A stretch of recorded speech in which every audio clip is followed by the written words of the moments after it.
ओम शांति। हास्य की फुहार जीवन में लाने वाले, खुशी की बहार लाने वाले ब्रिज मोहन भाई जी से अभी हम क्लास करेंगे बुद्धि का समर्पण।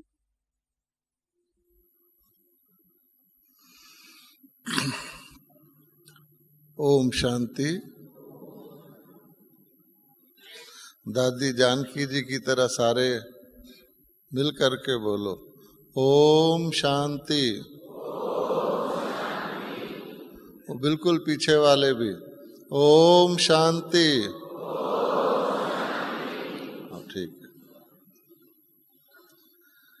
ये मधुबन ऐसा स्थान है जहाँ सचमुच हमें बेहद के परिवार का अनुभव होता है।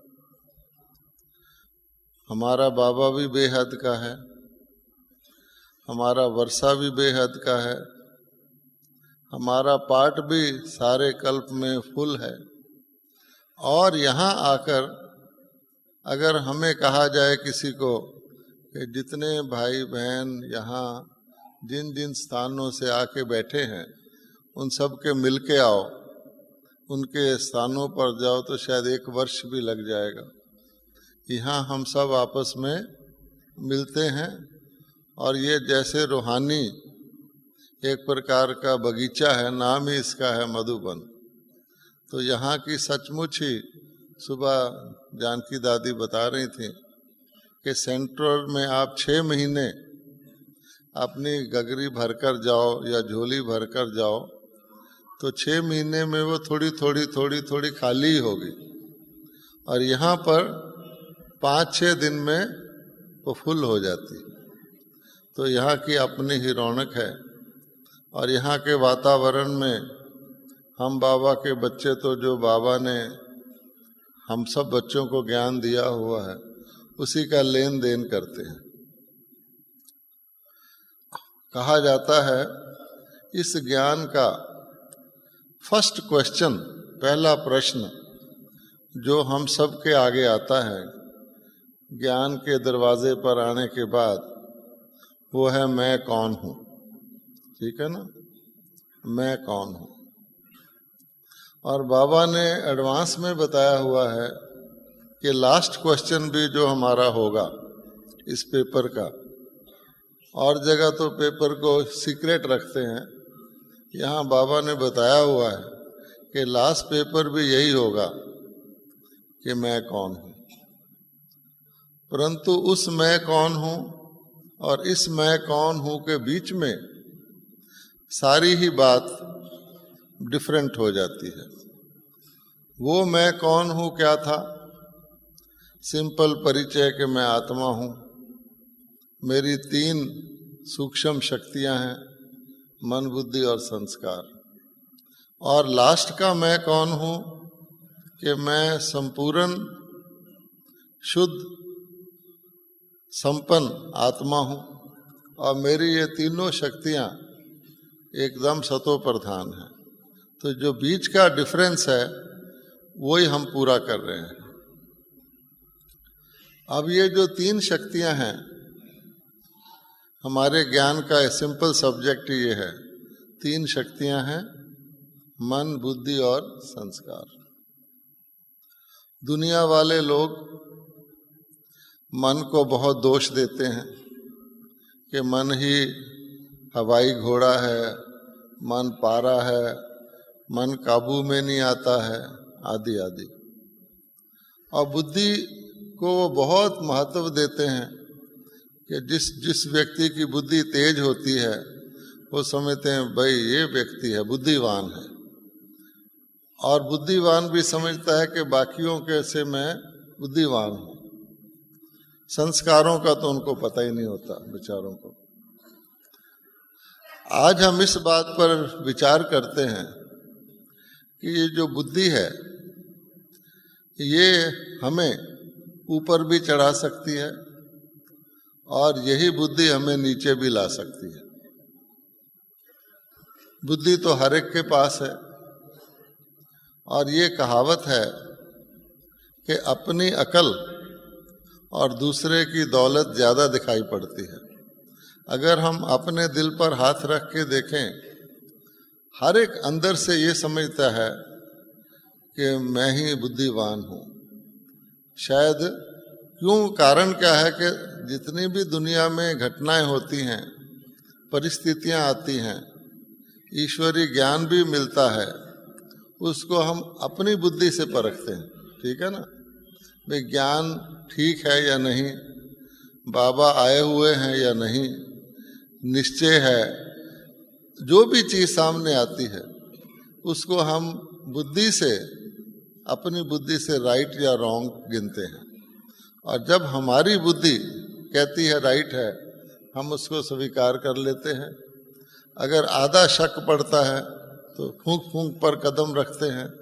इसलिए हर एक को अपनी बुद्धि के ऊपर बहुत विश्वास है। वैसे तो बुद्धि अच्छी चीज़ है, बुद्धि के अंदर ही ज्ञान धारण होता है। बाबा भी कहता है बुद्धि का योग लगाओ। लेकिन जैसे कोई वस्तु, हर वस्तु सिवाय परमपिता परमात्मा के, दुनिया की हर वस्तु, चाहे वह तत्व हैं, चाहे वह आत्माएं हैं, वो सतो प्रधान से क्या करती हैं? धीरे धीरे धीरे धीरे तमो प्रधान होती हैं, पुरानी हो जाती हैं। तो जब कोई चीज़ अपना ओरिजिनल स्टेज को छोड़कर नीचे की स्टेज में आ जाती है तो वो ठीक काम नहीं करती और धोखा देती है। बुद्धि का काम क्या है? किसी भी बाबा के बच्चे से पूछा जाए बुद्धि का काम क्या है? जजमेंट देना, निर्णय करना, है ना। आजकल बुद्धि क्या कर रही है? जज बनी हुई है या वकील बनी हुई है, सोचने की बात है। जिसका काम जज बनना है, अगर वो वकील बन जाए तो क्या होगा? एक जज का काम है राइट और रॉन्ग को जज करके राइट बताना, और वो एक साइड लेकर वकालत शुरू कर दे किसी भी साइड का, तो क्या होगा? चलो राइट का ही वकालत शुरू कर दे कि राइट है और राइट पे मुझे रहना है, और राइट के कारण जिद करना शुरू कर दे, ये राइट है ना, राइट होना चाहिए, और क्यों नहीं राइट होता, वो भी प्रॉब्लम कर देता है। और रॉन्ग का साइड ले ले तब तो कहना ही क्या है।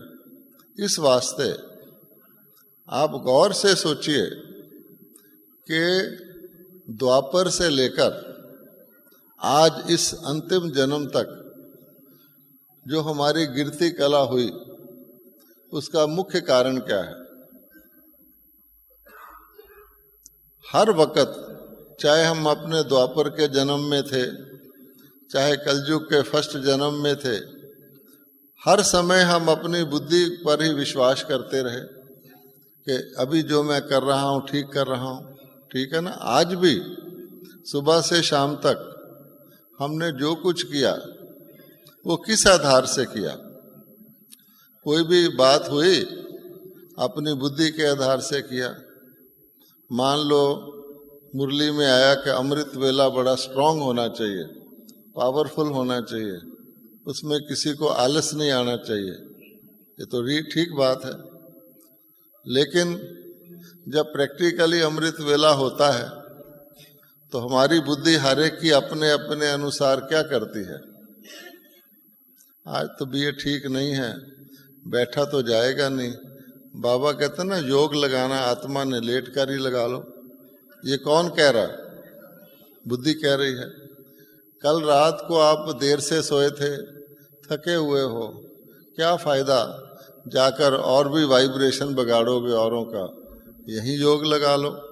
ऐसे हर बात में आप देखेंगे कि बुद्धि वकालत करके आपको तैयार कर देगी जो उसको करवाना है। और यही कारण है, नहीं तो हमारी ठहरती कला ही हो जाती।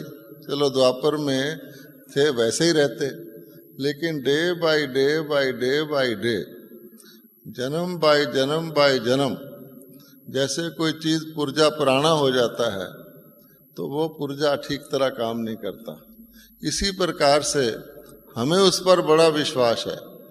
क्योंकि बुद्धि ने निर्णय देना है। यहाँ तक कि ईश्वरीय ज्ञान भी होगा, श्रीमत भी होगी, तो उसको हम किस से तोलते हैं? अगर एक बारी हमने मान लिया कि बाबा के घर में आ गए और बाबा हमारे गाइड हैं, सुप्रीम गुरु हैं, सतगुरु हैं, और हमारी सदगति बाबा ने करनी है, तो बाबा की हर बात को हमें 100% मान लेना चाहिए, धारण करना चाहिए। तो बीच में कौन आता है? श्रीमत और कर्म या संकल्प के बीच में कौन आता है? बुद्धि आती है। बुद्धि हमें कोई ना कोई तर्क देकर, कोई ना कोई दलील देकर क्या कहती है वही हम कर लेते हैं। इस वास्ते बुद्धि को होना चाहिए जज, लेकिन बुद्धि हो गई है वकील। और वकील तो आपको पता है दलील से काम करता है। ऐसी रीजनिंग करेगा, ऐसी रीजनिंग करेगा, राइट को रॉन्ग, रॉन्ग को राइट बना देगा। इसीलिए आप इसको टेस्ट करें। हमें सबको पता रहता ठीक क्या है। शास्त्रों में लिखा हुआ दुर्योधन कहता था मुझे भी पता है ठीक क्या है, लेकिन उस ठीक को करने की मेरी रुचि नहीं है, वो कहता था। हम सबको पता है ठीक क्या है, ये भी पता है गलत क्या है। अब हम क्या कहते हैं, मुझे ये करना तो चाहिए था लेकिन हो नहीं पाया। ठीक है, क्योंकि ठीक का पता है लेकिन हो नहीं पाया। फिर हम क्या कहते हैं, गलत क्या है ये भी हमें पता है। मुझे ये नहीं करना चाहिए था लेकिन हो गया। ये कौन कह रहा है? मैं ही कह रहा हूं अपने लिए कि मुझे पता है राइट क्या है, मुझे ये करना चाहिए था लेकिन नहीं हो पाया। और रॉन्ग क्या है? मुझे ये नहीं करना चाहिए था पर हो गया। ये तो हो गया अपने बारे में।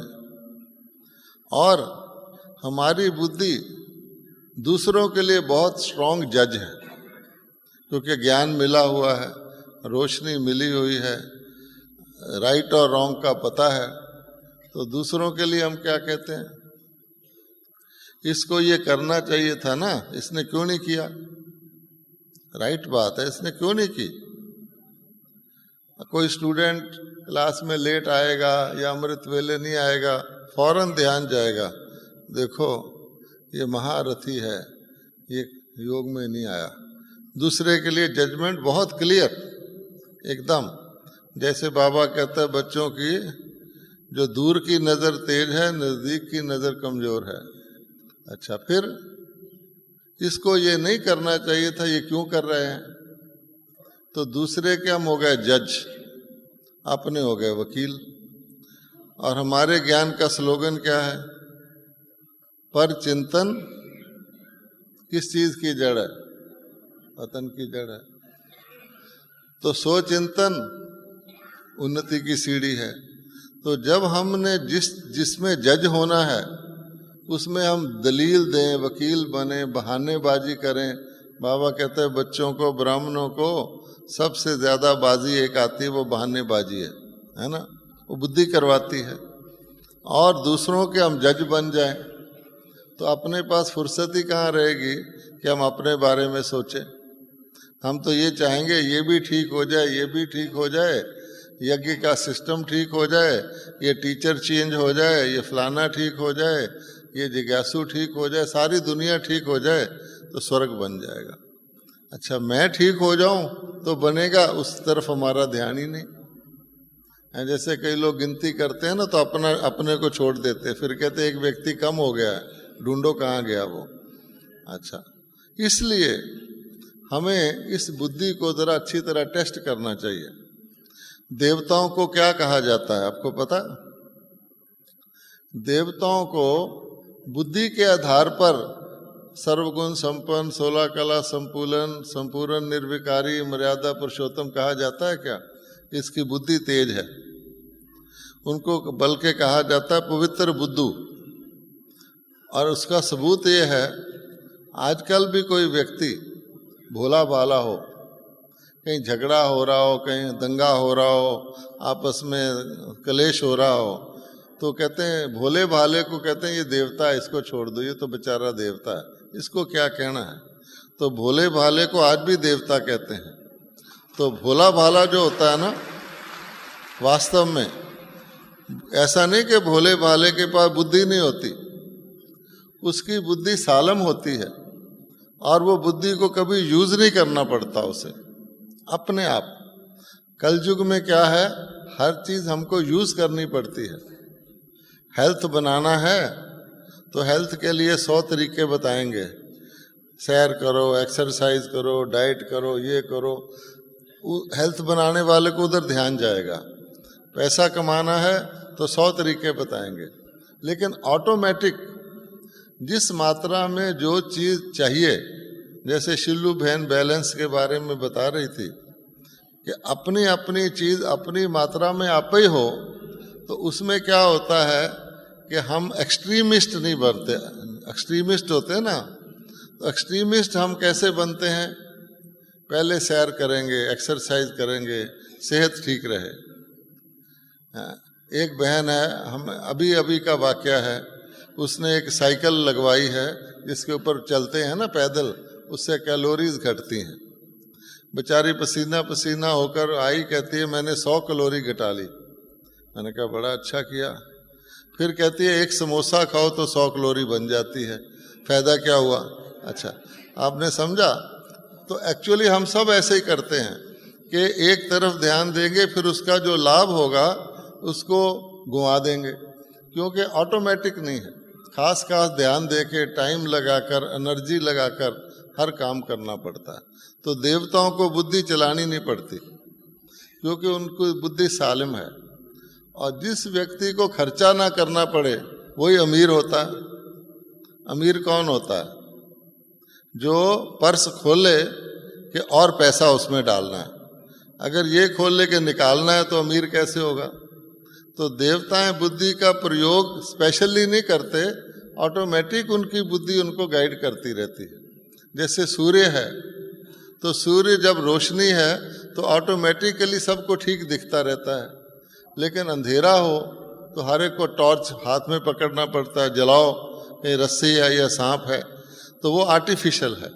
तो ये जो हम समझते हैं, बुद्धि को विकसित करते हैं, साइंस पढ़ते हैं, स्कूल में पढ़ते हैं, कॉलेज में पढ़ते हैं, इसकी बुद्धि तेज हो जाए, तेज तो हो जाती है कि कोई भी कर्म क्षेत्र सृष्टि है, इसमें कोई भी कर्म करोगे उसका फल जरूर मिलेगा, लेकिन कैसी तेज। आप देखिए, एटम बम किसने निकाला है, बुद्धि ने, ठीक है।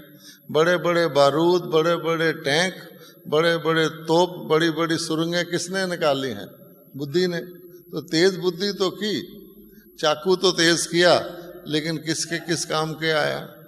इसी प्रकार से जितने लोग चतुराई करते हैं, धोखा करते हैं, मिलावट करते हैं, झूठ बोलते हैं, उनको बुद्धि का बहुत यूज करना पड़ता है।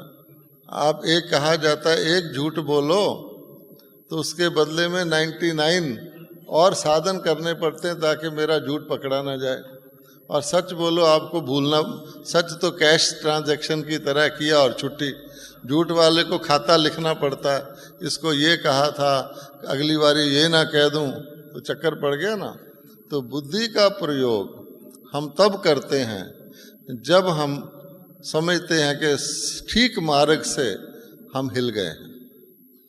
मान लो आपको अपने घर जाना है, अपने घर जाने के लिए कोई बुद्धि का प्रयोग करता है? बुद्धि तो आपके पास है, लेकिन आपने रेलवे स्टेशन से अपने घर जाना है, तो कभी आप देखते हैं कि कौन सी सड़क पर मेरा घर है, वो गली आ गई कि नहीं आ गई, उसके मकान नंबर मेरा ये है, नहीं, ऑटोमेटिक जाते हैं।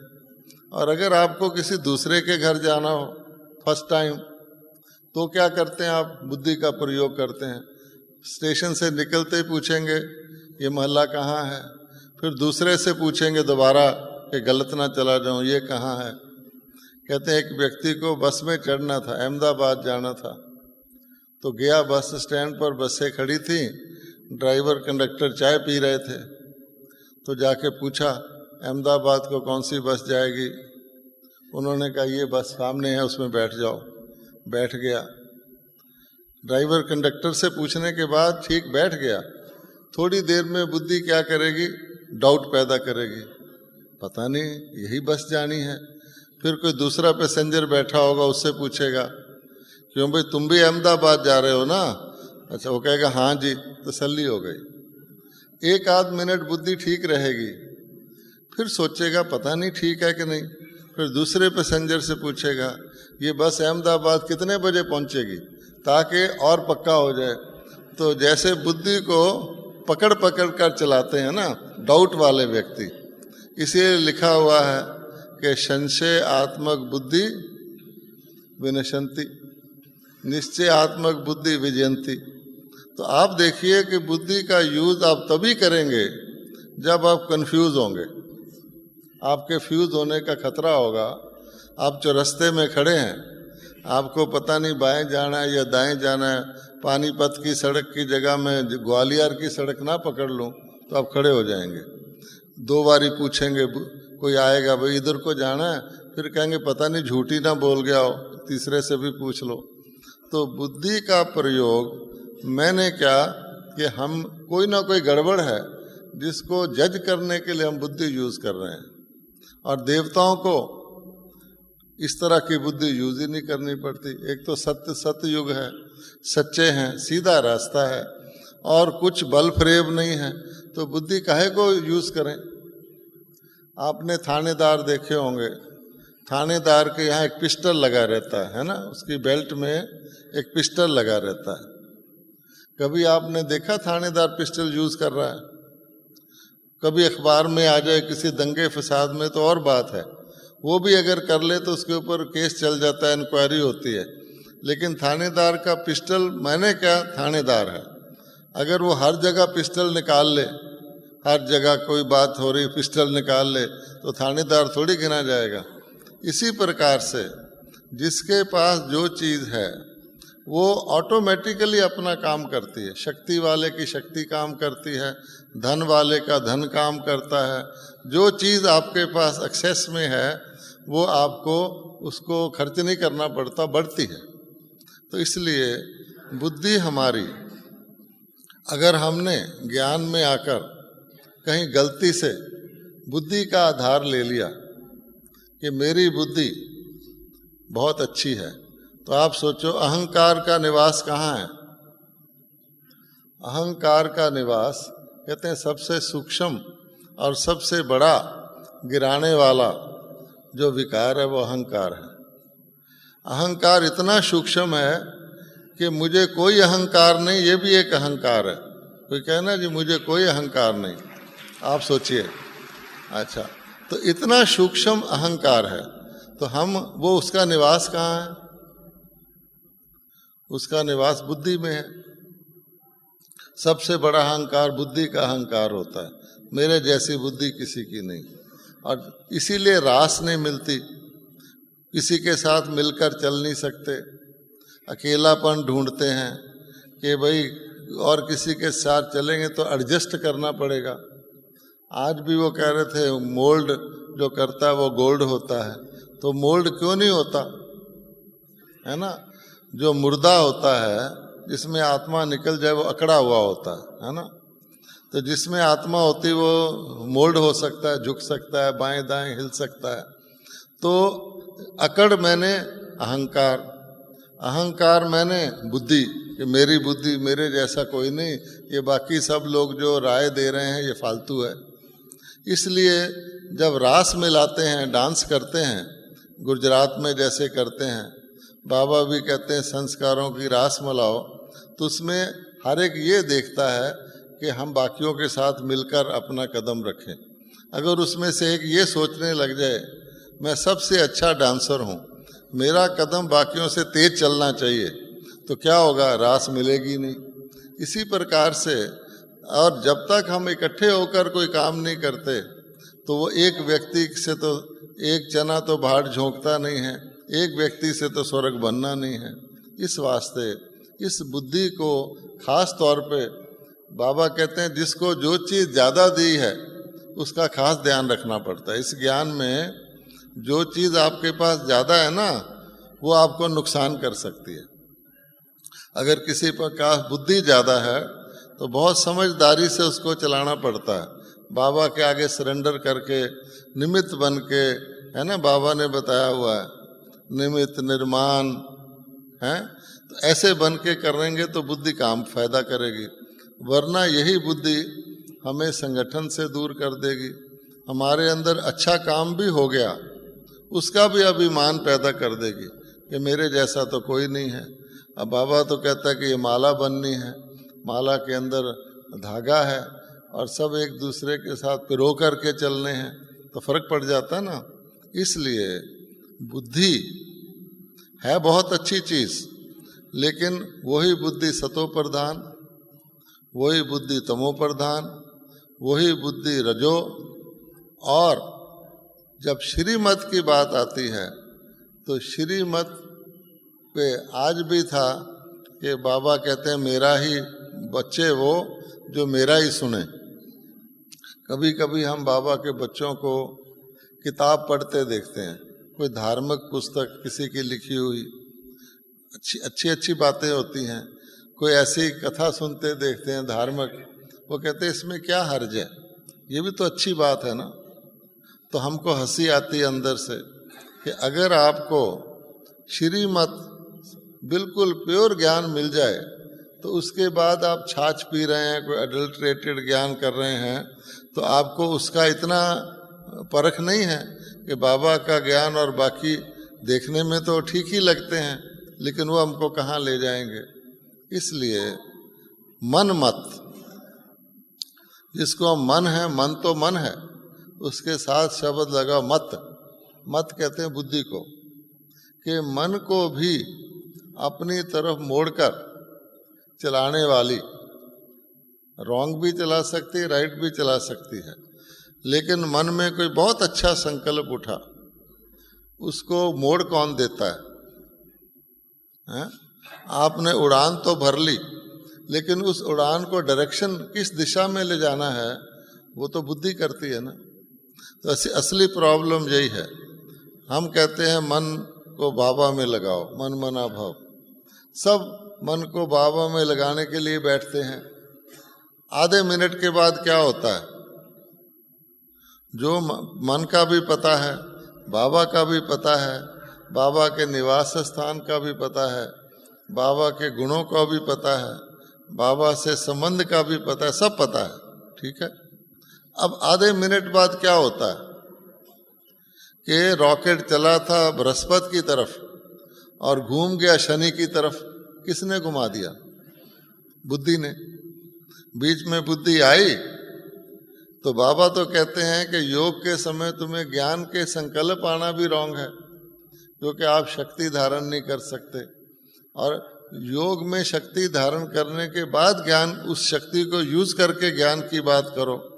लेकिन बाबा के बच्चे क्या कहते हैं, ज्ञान के ही तो संकल्प आ रहे थे ना, कोई खराब संकल्प थोड़ी आ रहे थे। लेकिन ये भी एक, आजकल बाबा का इसी पर जोर है, 1 सेकंड में आप अपने मन को जहाँ लगाना चाहो लगा सको, है ना, और जितना समय लगाना चाहो लगा सको, अर्थात बुद्धि को किनारे कर दो। अगर आपने बीच में बुद्धि को लाया तो आप 1 सेकंड तो क्या, आधा घंटा भी कोशिश करोगे मन को इस तरफ लगाना है, बुद्धि घुमा देगी उसको दूसरी तरफ। इसलिए ये जो बुद्धि है इसको हमें मन मत गिनना चाहिए, और मन मत पर मत को भी ऐड कर लेगी, अपनी तरह का कोई साथी बना लेगी, फिर उसके साथ और बात करके और पक्की कर लेंगे, ऐसे नहीं ऐसे ही है। बाबा कहता है सात्विक संकल्प रखो, शुभ संकल्प रखो, किसी चीज़ को खराब देखो ही नहीं, खराब में भी अच्छाई निकल आएगी। बाबा का क्या स्लोगन है कि जो हो रहा है वो क्या अच्छा, जो हुआ अच्छा, जो होगा बहुत अच्छा।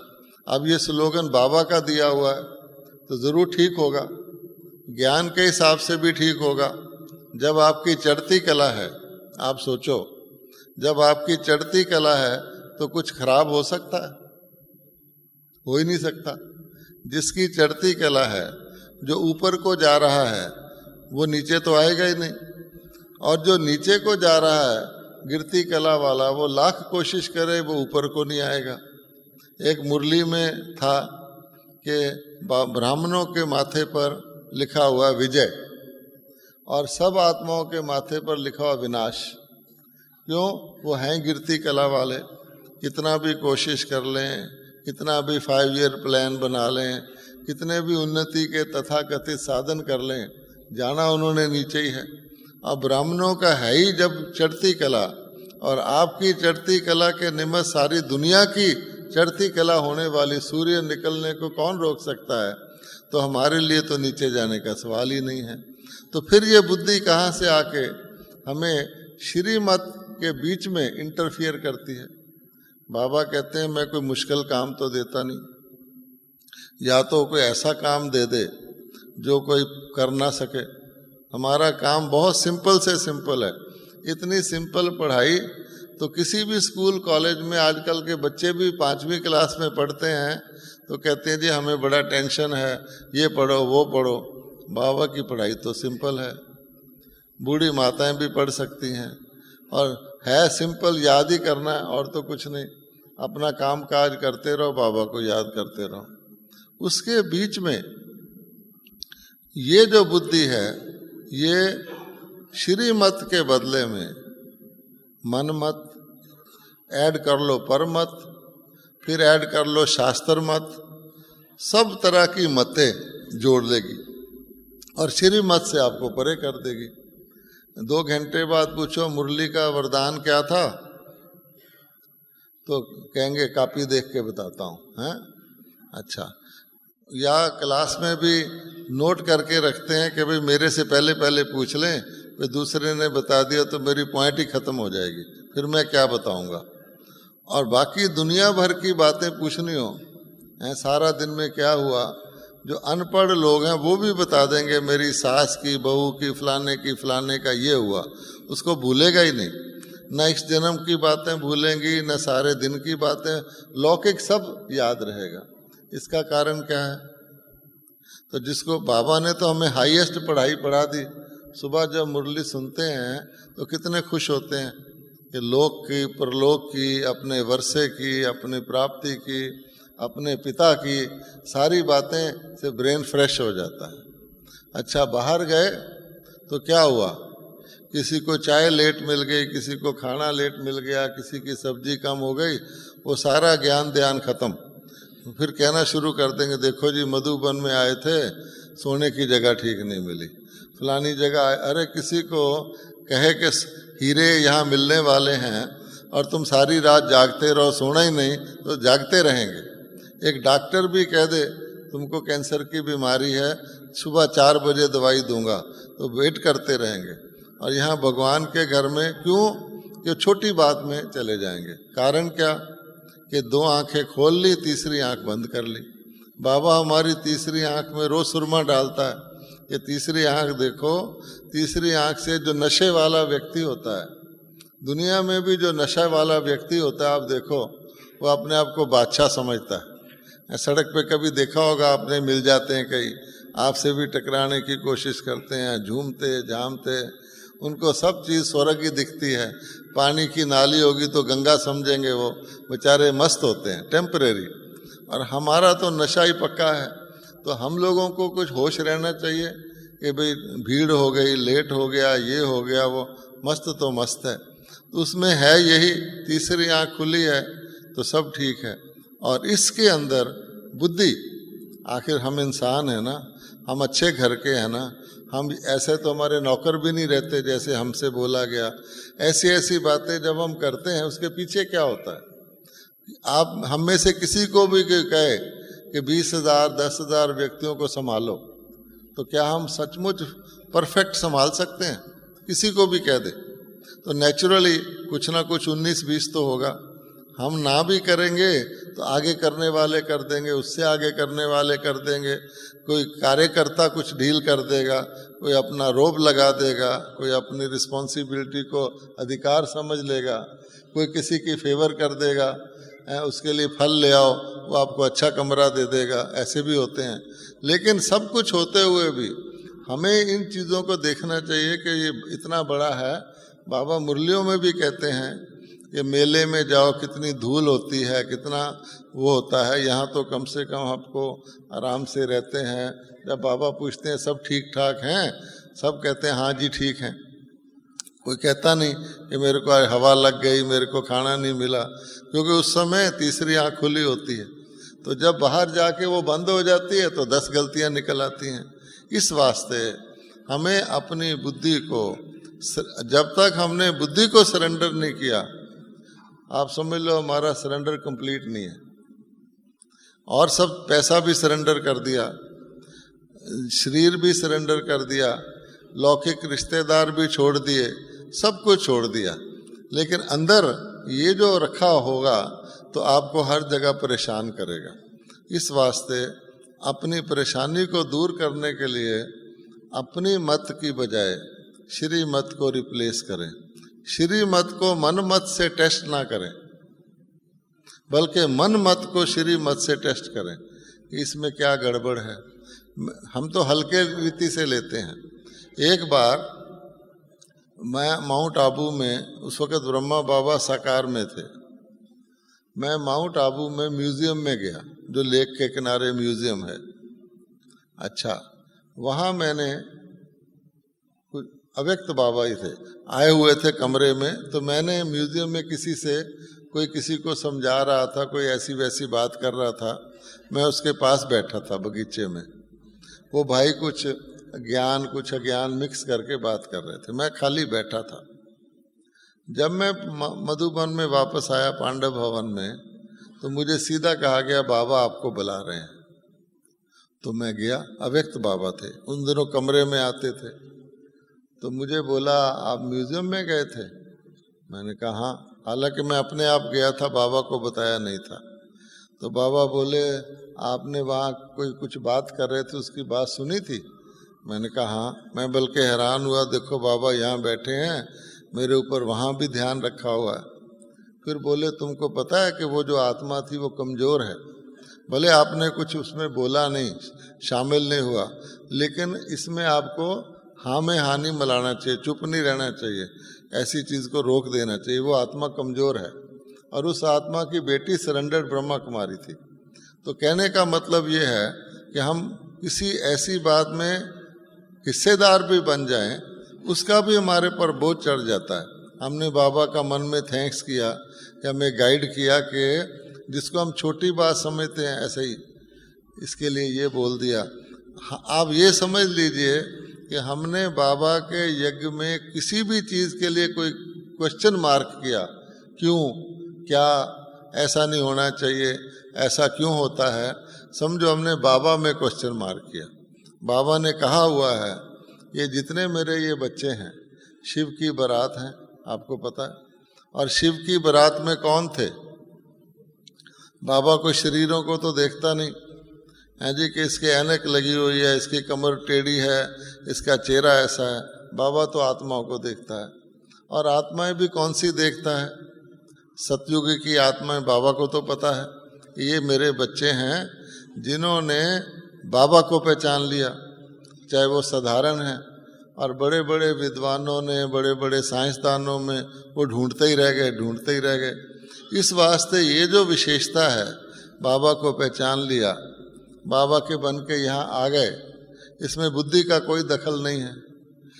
तो पहचान लिया तो बाबा कहते हैं कि उन बच्चों को जिनको मैंने सिलेक्ट किया है, अब उनसे मैंने काम करवाना है। अभी भी बहन जी बता रही थी कि देखो वो सोचते थे तुमको विदेशों में जाना है, बड़े बड़ों से मिलना है, कैसे मिलेंगे। अब हमारे लिए वो बड़े बड़े तो बहुत सहज हैं, दुनिया वालों को मिलना मुश्किल होता है। हम तो समझते हैं कि ये तो भाई बड़े बड़े आज के हैं, लेकिन इनको तीसरी आँख तो नहीं है।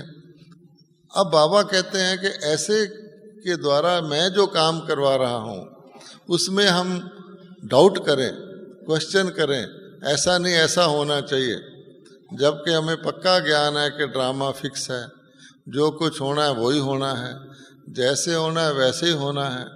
और ऐसा होते होते भी सतयुग की स्थापना बाबा ने कर लेनी है, ऐसा होते होते भी उसने माला बना लेनी है। जिन्होंने पुरुषार्थ करना उन्होंने ऐसा होते होते भी कर लेना है, और जिन्होंने नहीं करना उन्होंने नुक्स निकालते रहना है, दूसरे को देखते रहना है। तो ज्ञान क्या, अकल क्या कहती है कि हमें ये टेस्ट है हमारा कि सारे दिन में हम किसी बात में क्वेश्चन करते हैं। क्वेश्चन, बात आपकी बिल्कुल ठीक होगी, सचमुच ही रॉन्ग है, बिल्कुल 100% रॉन्ग है। अभी तो बाबा ने यहाँ तक स्पष्ट कर दिया है, रॉन्ग को ये नहीं कहते हम के राइट कहो, लेकिन रॉन्ग को बस ऊपर तक समझो रॉन्ग है, अंदर नहीं लेके जाओ कि ये रॉन्ग है। रॉन्ग को रॉन्ग मान लिया। अब किसी ने गलत किया तो तकलीफ किसको होनी चाहिए? उसको। जिसने गलत किया फल किसको भोगना चाहिए? उसको। और हम क्या करते हैं, खुद अपने अंदर धारण करके खुद दुखी होना शुरू हो जाते हैं। तो बाबा कहते हैं जो स्लोगन है, ना दुख दो ना दुख लो, तो ना दुख दो तो हम सब जानते हैं कि दुख देना नहीं, लेकिन ना दुख लो वो क्यों लेते हैं हम? खाम में पर चिंतन करके, ड्रामा को भूलकर, ज्ञान को भूलकर, बाबा का कार्य उसको भूलकर, बाबा लंगड़े लूले सबसे काम करवा लेता है, रॉन्ग को राइट कर देता है। कई मुरलियों में आता है कि ब्रह्मा बाबा कहते थे अगर मैं तुमको गलत राय भी दे दूं बाबा ठीक कर देगा। फिर एक मुरली में आया था कि सदा अपने आप को बच्चे समझो, ठीक है ना। पहले पहले जब हम ज्ञान में आए तो हम क्या कहते हैं? हम हैं बाबा के बच्चे। कई कहते हैं मैं 17 वर्ष का बच्चा हूँ, कोई कहते हैं मैं 6 वर्ष का बच्चा हूँ, कोई कहते हैं मैं 6 महीने का बच्चा हूँ। बाप के आगे तो बच्चे बच्चे ही होते हैं ना। भाई भाई के बीच में तो होगा कि भाई ये मेरा बड़ा भाई है, ये छोटा भाई है, मैं इतने साल से ज्ञान में हूँ। हालांकि इस ज्ञान में वर्षों से नहीं गिना जाता, धारणा से गिना जाता है। बाबा कहते हैं लास्ट सो फास्ट भी हो सकता है, लेकिन अगर हम अपनी बुद्धि चलाते हैं तो हम बच्चे नहीं ठहरे। बच्चे की केयर कौन करता है? माँ बाप। बच्चे को फीस देनी होती है, बच्चे को तकलीफ होती है, बच्चे को खाना मिलना चाहिए, बच्चे को क्या करना है, बच्चे को क्या देना है, वो माँ बाप। और अगर हम बड़े बन गए तो फिर क्या कहेंगे? बच्चे नहीं रहे। तो बाबा कहते हैं मेरे घर में अगर हम ये भी सोच लें हम बाबा के बच्चे हैं तो ये मैंपन खत्म हो जाता है, और ये मैंपन बुद्धि ही लाती है। एक है मेरा, बाबा कहता है मेरा कहो तो बाबा कहो, यज्ञ कहो तो हमारा यज्ञ कहो। तो हमारा सबका कॉमन है, दुनिया के अंदर एकता नहीं है। इस वास्ते बड़े बड़े भी हैं, परंतु एकता ना होने के कारण उनकी एनर्जी आपस में टकरा जाती है, बुद्धियां टकरा जाती हैं, कंपटीशन करते हैं। और यहाँ पर बाबा कहता है कि हमारा है, तो हमारे एक संकल्प, बाबा ने ये भी कहा हुआ कि जब आप सबका एक संकल्प हो जाएगा कि ये दुनिया विनाश होनी चाहिए, अब बहुत दुख हो गया, तब विनाश होगा। अगर कुछ का एक संकल्प है बाकियों का नहीं है तो अभी समय पड़ा है। इस वास्ते एकाग्रता, जो बाबा आजकल कहते हैं एक नामी, बाबा का ही ध्यान रखो, दूसरी कोई चीज़ बीच में ना आए, इकोनॉमी करो। किस चीज़ की? एक होता है पानी की इकोनॉमी, बिजली की, ये भी संस्कार बनता है, लेकिन अपने संकल्पों की इकोनॉमी करो। बहुत ज़्यादा बुद्धि चलाने से क्या होता है? आप देखेंगे कि बेस्ट उसको कहा जाता है जो सोचता है वो करता है, जो मन में वही आता है जो उसको करना होता है। और जो सोचते ज़्यादा रहते हैं, ये करूँगा, शेख चिल्ली की तरह मधुबन से जाऊँगा, वहाँ से जाके धारणा शुरू करूँगा। हमेशा बाबा पूछते हैं कितना समय चाहिए, तो कोई कहते हैं 2 महीने, कोई कहते हैं 3 महीने। बाबा कहता है जो अभी कहे वो तो समझो करेगा, बाकी सोचता सोचता सोचता सोचता ढीला रह जाएगा। विदेश में आजकल एक टॉपिक रखते हैं, डोंट थिंक। आजकल विदेश में एक टॉपिक रखते हैं डिस्कशन का, डोंट थिंक, सोचो नहीं, क्योंकि सोचने से क्या होगा। सिख लोग भी कहते हैं सोचे सोच ना होए, जे सोचे लख बार, कहते हैं कि नहीं। तो सोचते रहो सोचते रहो सोचते रहो, जब करने पे आओगे तो थके हुए होगे। इस वास्ते बुद्धि को कम सोचना, कम संकल्प करना, ज्ञान का मथन करना, जिससे हमारी एक चक्की होती है, आप वैसे पिसती रहती है। कभी आपने देखा होगा कि गन्ने की रस की मशीन वाले होते हैं ना, उन्होंने बिजली का कनेक्शन लिया होता है गैर कानूनी, तो सारा वक्त मशीन चलती रहती है उनकी, लोगों को लगे कि चल रही है, जब काम करना हुआ करा फिर भी चलती रहती है खाली। इसी प्रकार से बुद्धि भी अगर किसी की खाली चलती रहे चलती रहे चलती रहे, उसके अंदर कुछ वखर आएगा ही नहीं, तो क्या करेगी वो। तो ऐसी बुद्धि का तो फायदा नहीं है। तो अज्ञानियों की, जिसको व्यर्थ कहा जाता है, तो व्यर्थ की जड़ है नेगेटिव, कि अगर हमने एक बात भी नेगेटिव सोच ली, तो किया किसी ने, मेरे मन में क्या आया। आपका मन तो आपका मन है, आपकी आत्मा आपकी आत्मा है, आपको मिलना है वर्षा बाप से, आपका वर्षा आपको ही मिलना है। अब आपने अपने मन में क्या भरना है। ये तो ज्ञानी भी हैं, अज्ञानी भी कहते हैं, प्रभु जी मेरे अवगुण चित्त ना धरो। अज्ञानी क्या कहते हैं, प्रेयर करते हैं, प्रभु जी मेरे अवगुण चित्त ना धरो। अच्छा, वो तो बेचारे अज्ञानी हैं, प्रभु जी को सिखला बता रहे हैं आपको क्या चित्त में धरना चाहिए और क्या नहीं धरना चाहिए। जैसे प्रभु जी को पता नहीं है कि मुझे मन में क्या धरना है। क्या प्रभु जी किसी के अवगुण चित्त में धरते हैं? तो सवाल ही नहीं पैदा होता। लेकिन बेचारे प्रेयर करते हैं, हे प्रभु जी मेरे में बहुत अवगुण हैं, अवगुणा का मैं भरा हुआ हूँ, मेरे अवगुण चित्त में ना धरो। प्रभु जी कहते हैं अच्छा ठीक है, चल तथा अस्तु, क्योंकि शिव किसी को ना नहीं करते। लेकिन वो कहते तुम भी किसी के अवगुण चित्त में ना धरो, मैं तेरे नहीं धरूंगा, तुम किसी के ना धरो, ये मंजूर नहीं है। हम दुनिया भर के अवगुण चित्त में धरें और प्रभु जी मेरे अवगुण चित्त में ना धरें, ये तो कोई कॉन्ट्रैक्ट नहीं हुआ ना। इसलिए दूसरी बात यह है कि मेरे मन में क्या आया। ऐसा तो कोई समझदार व्यक्ति नहीं होगा जो सुबह उठकर अपने घर से निकले और एक बाल्टी ले ले और सब पड़ोसियों को कहे कि आपका जो कचरा है आज मेरी बाल्टी में डाल दो। कहेगा कोई ऐसा?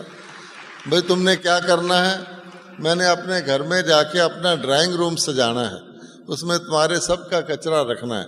ये मकान नंबर 16 का कचरा है, ये मकान नंबर 17 का कचरा है। ये तो जमादार भी नहीं करता, वो भी फेंक के आता है।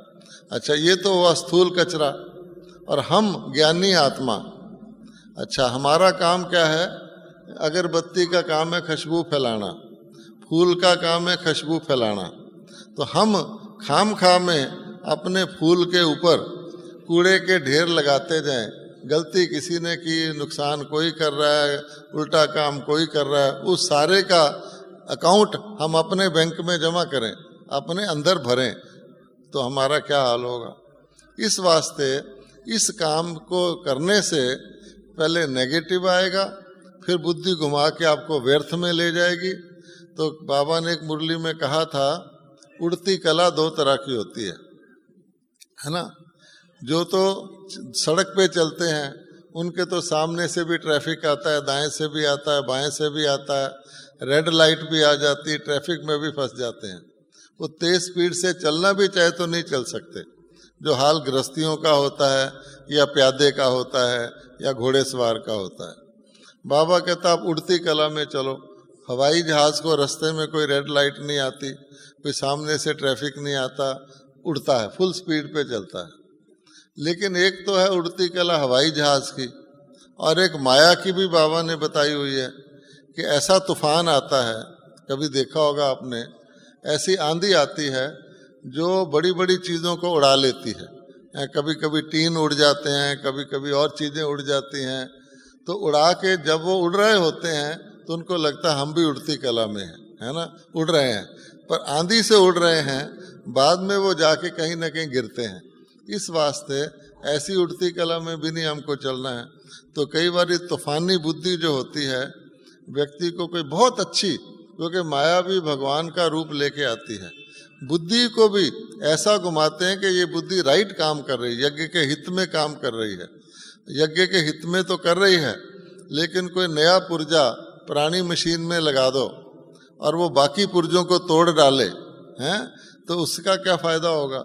इसलिए हमें अपने टोटल सबको साथ लेकर के चलना चाहिए। हर एक की मत को बाबा कहते हैं, बाबा ने कहा है हर एक को रिगार्ड दो। मम्मा कहती थी कि बड़े को रिगार्ड दो, छोटे को प्यार दो, हैं जी। अगर हम ये करते हैं तो हमारी इज्जत बढ़ती है। अगर हम किसी को रिगार्ड नहीं देंगे तो दूसरा हमें रिगार्ड नहीं देगा। ये तो सीधा लॉ है ज्ञान का। इस वास्ते फाइनली हम ये समझते हैं कि बुद्धि का सरेंडर होना, बार बार हमें चेक करना चाहिए। है बुद्धि बड़े काम की चीज़, लेकिन हमारी बुद्धि उल्टी तरफ तो नहीं चलती। जैसे बैटरी चार्ज होती है तो उसकी एक सुई होती है, अगर वो सुई पॉजिटिव की तरफ चले तो बैटरी चार्ज होती जाती है, और अगर वो सुई नेगेटिव की तरफ चले तो बैटरी डिस्चार्ज होती जाती है। मान लो कि मैं एक बहुत बड़ा सेठ हूँ, किसी सेंटर में रहता हूँ और वहाँ बहुत धन से सहयोगी हूँ, हर प्रकार से सहयोगी हूँ। अभी तक मधुबन में नहीं आया हूँ, तो मुझे मेरी टीचर कहती है कि भाई तुम मधुबन जाओ, वो तो बाबा का स्थान है, तपस्या भूमि है, जाओ जाके बाबा से मिलो तो तुम्हारा बहुत कल्याण होगा। तो मैं उसी उम्मीद से मधुबन में आ जाता हूँ, और मैं आके बाहर खड़ा होता हूँ गेट पर, तो मुझे वो कहते हैं अभी इधर खड़े हो जाओ, इधर बैठ जाओ, अभी जो तुम्हें कमरा देने वाला है वो इधर है नहीं। मैं बैठ जाता हूँ। अब मेरी बुद्धि चलनी शुरू होती है। देखो जी, मुझे तो कहते थे कि मधुबन तो बड़ा आदर्श है, वहाँ के बहन भाई तो बड़े मॉडल हैं और बड़े ऊंची अवस्था वाले हैं, और मैं इतना बड़ा सेठ हूँ, अपने सेंटर में इतनी मदद करता हूँ। बहन जी ने कहा था तुम जाओगे तुम्हारा बड़ा स्वागत होगा, उन्होंने मुझे बिठा दिया। आधा घंटा हो गया, कोई मुझे पूछ ही नहीं रहा, मैं नहाया भी नहीं, धोया भी नहीं, मैं काम का यहाँ आ गया। अगर मेरी बुद्धि ऐसे चलती है तो क्या होगा कि मेरी बैटरी डाउन होनी शुरू हो जाएगी, मेरे अंदर उल्टे उल्टे ख्यालात आने शुरू हो जाएंगे। और यही बुद्धि अगर मेरी चलती है कि वाह, बहन जी कहती थी ये यूनिवर्सिटी है, मेरा तो सेंटर तो एक कॉलेज है, तो यूनिवर्सिटी में आते ही मेरी परीक्षा शुरू हो गई, मैं तो बड़ा लकी हूँ, है ना। आते ही परीक्षा शुरू हो गई, तो वैसे भी तो मैं वेट करता हूँ, कभी गाड़ी लेट हो जाती है, कभी लेट, तो मेरा क्या जाता है, 6 घंटे बिठाए रखो कोई बात नहीं, मैंने तो बाबा की याद में बैठना है, तो मेरी बैटरी चार्ज होनी शुरू हो जाएगी। तो उसी घटना से हम अपने आप को सुखी भी कर सकते हैं, और उसी घटना से हम अपने आप को परेशान भी कर सकते हैं।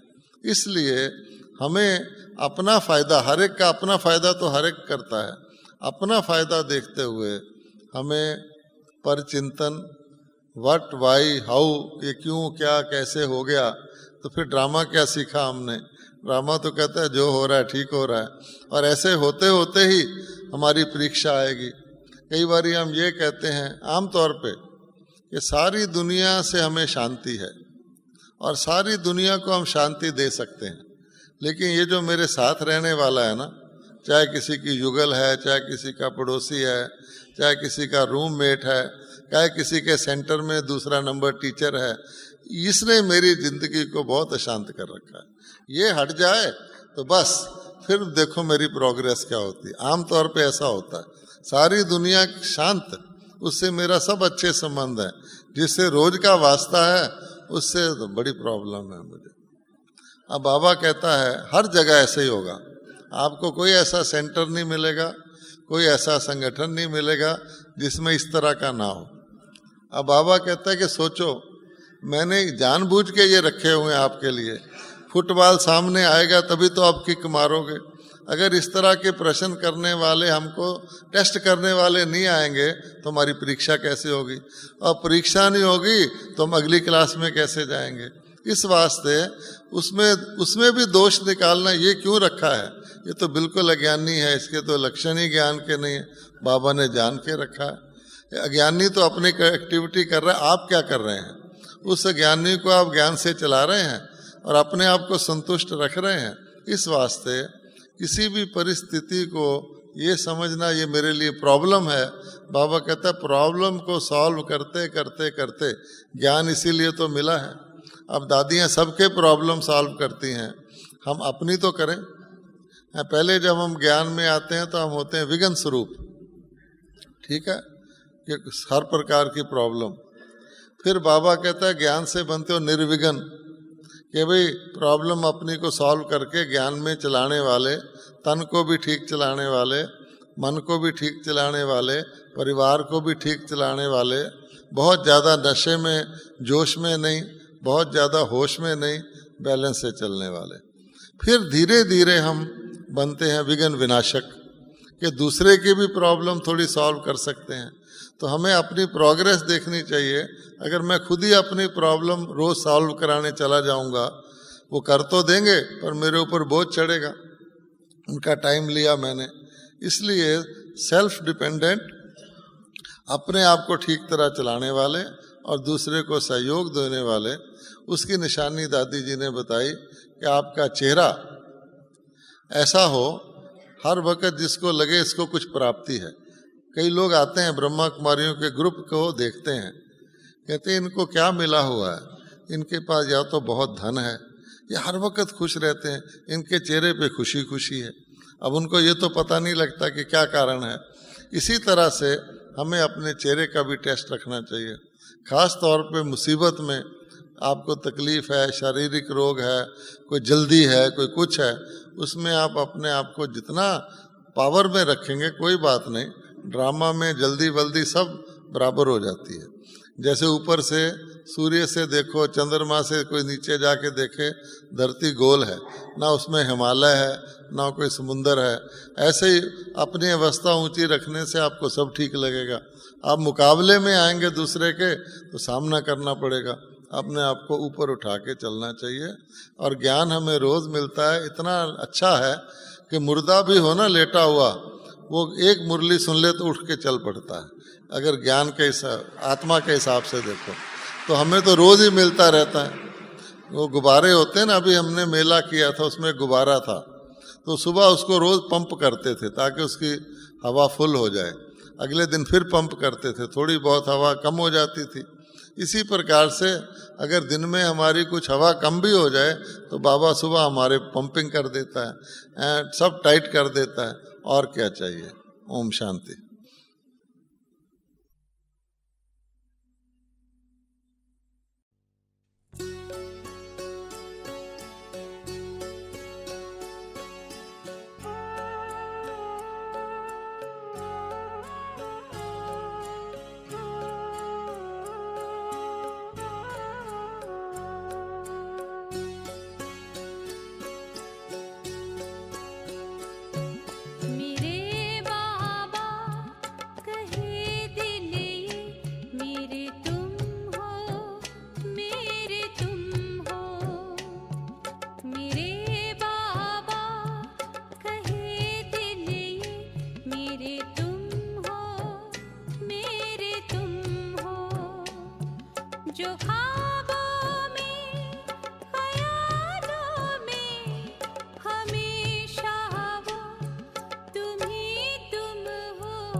तुम्ही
सद्गुण से सजाया तुमने, रंगा है रंग में अपने। सद्गुण से सजाया तुमने, रंग